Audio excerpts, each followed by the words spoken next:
আমাদের মধ্যে কি কোনো অনুভূতি কাজ করে কিনা যে আল্লাহ পাক যে আমাকে হিন্দু বানান নাই, খ্রিস্টান বৌদ্ধ বানান নাই, মুসলিম বানিয়েছেন, এটার অনুভূতি কাজ করে কিনা আমাদের মধ্যে? প্রথমত আজকের দার্সের প্রথম কথা হচ্ছে এটা, আমরা যে মুসলিম এই অনুভূতিটা কি আমাদের মধ্যে কাজ করে কিনা?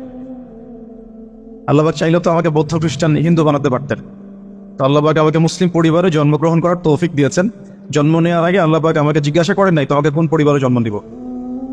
কখনো কি মাথায় আসে যে আমি মুসলিম পরিবারে জন্মগ্রহণ করেছি, এর জন্য আল্লাহ শুকরিয়া আদায় করা উচিত? শুকরিয়া মানুষ কিভাবে আদায় করে? আর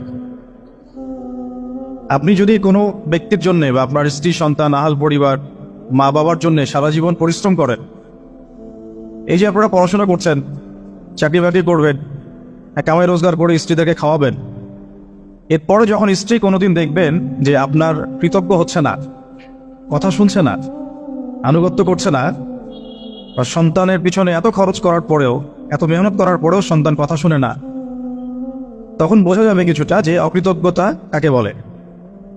অকৃতজ্ঞতা কাকে বলে এটা তখন কিছুটা অনুধাবন করা যেতে পারে।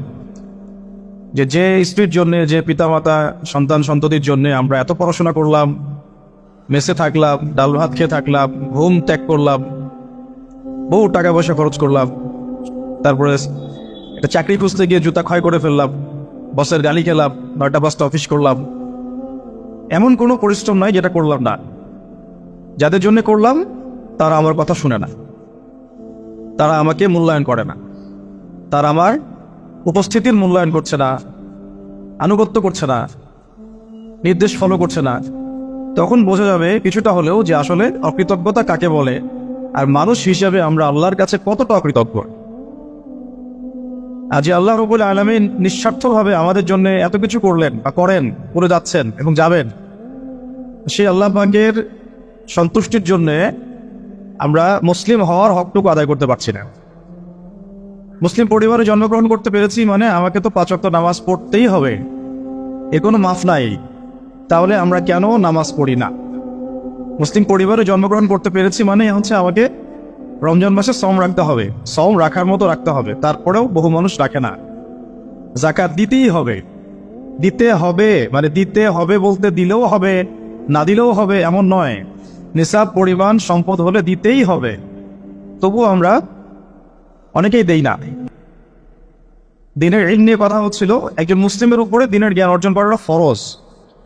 আপনাদের জন্য পলিটেকনিক ইনস্টিটিউশনে পড়া ফরজ নয়, ওয়াজিবও না, সুন্নতও না, মুস্তাহাবও না, এটা আপনার জরুরত, দুনিয়াবি একটা জরুরত, স্রেফ জরুরত।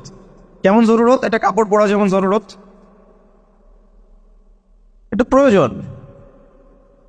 ক্ষুধা লাগছে, তার মানে তো আমাকে 1 গামলা ভাত খেতে হবে না, আমার জরুরত যতটুকু খেলেই তো আমি আবার দাঁড়িয়ে যেতে পারতেছি। জরুরতকে, জরুরত প্রয়োজনকে জীবনের লক্ষ্য বানিয়েছি আমরা, এটাই আমাদের সবচেয়ে বড় একটা ভুল সিদ্ধান্ত হয়েছে। এবং এই প্রয়োজনটাকে মানে উপলক্ষ্যটাকে লক্ষ্য বানিয়ে আমরা যা করছি তার 5%ও আমরা পরকালের জন্য, আল্লাহর জন্য, দ্বীনের জন্য, ইসলামের জন্য করছি না। এই কারণেই আমরা যে মুসলিম পরিবারে জন্মগ্রহণ করতে পেরেছি এই বোধটুকু আমাদের মধ্যে জাগ্রত হচ্ছে না, যে আমার জীবনযাপন, আমার লক্ষ্য, আমার উদ্দেশ্য, আমার চালচলন, আমার কাজকর্ম এগুলো যে আর 10 জনের মতো হতে পারবে না বা হওয়া উচিত না।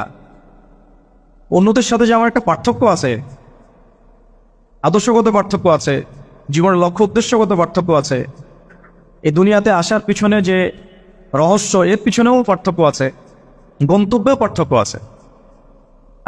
আমরা ছাড়া, মুসলিমরা ছাড়া অন্য যে কোনো কাফের যদি কাফের অবস্থায় মৃত্যুবরণ করে সরাসরি বিনা হিসেবে জাহান্নাম, এটা আমাদের গন্তব্য। আর আমরা মুসলিম পরিবারে জন্মগ্রহণ করে আশা করি জান্নাতে যাওয়ার জন্যে, আশা করি আমরা জান্নাতে যাব, এই আশাটা আমাদের মধ্যে থাকে। কিন্তু মুসলিম পরিবারে জন্মগ্রহণ করা একটা মানুষ যে কাজগুলো তার উপরে অবধারিত সেগুলোর ফিকির আমাদের মধ্যে আসছে না, এটাই হচ্ছে সবচেয়ে আফসোসের বিষয়।